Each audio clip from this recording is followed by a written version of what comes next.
আসসালামু আলাইকুম সবাইকে। আশা করি সবাই ভালো আছেন। মাসুদ একাডেমির পক্ষ থেকে সবাইকে স্বাগতম।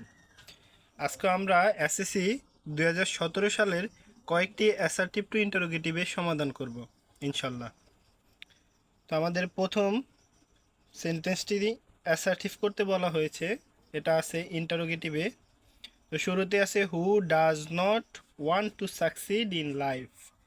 যখনই আমরা হু ডাজ নট দেখতে পাবো তখনই আমরা এটার পরিবর্তে এভরিবডি লিখব, এভরিবডি।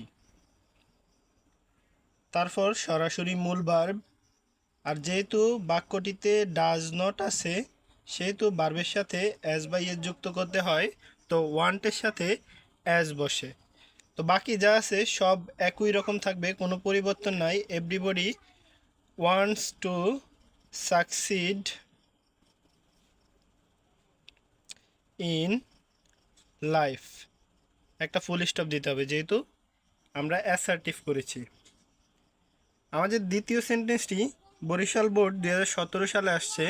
তো এটাতে আছে there was an old man in a village.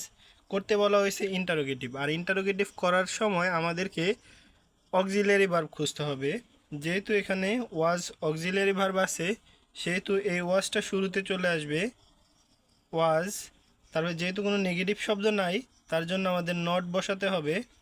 তারপর বাকি যা আছে সব একই থাকবে, সাবজেক্ট দেয়ার, তারপরে যা আছে তা an old man in a village. শেষে অবশ্যই একটি প্রশ্নবোধক চিহ্ন বা এক্সক্লামেটরি সাইন ব্যবহার করতে হবে। তো আমাদের দ্বিতীয় সেন্টেন্সটি বা তৃতীয় সেন্টেন্সটিও ইন্টারোগেটিভ করতে বলা হয়েছে।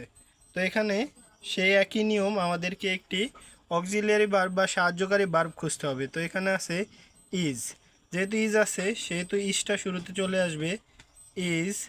যেহেতু কোনো নেগেটিভ শব্দ নাই তার জন্য নট। তারপর বাকি যা আছে সব লিখব। সাবজেক্ট আছে মাদার তেরেসা, তারপর একেবারে ভার্বের পর থেকে বাকি সব, an icon to many people. Mother Teresa অনেক মানুষের আইকন, কিন্তু আমার না। ধন্যবাদ সবাইকে। এরকম ভিডিও পেতে মাসুদ একাডেমির ফেসবুক পেজ এবং ইউটিউব চ্যানেলটি সাবস্ক্রাইব করে দিবে। ইনশাল্লাহ আরও বোর্ড কোশ্চেনগুলো আমরা সলভ করব ধীরে ধীরে। ধন্যবাদ সবাইকে।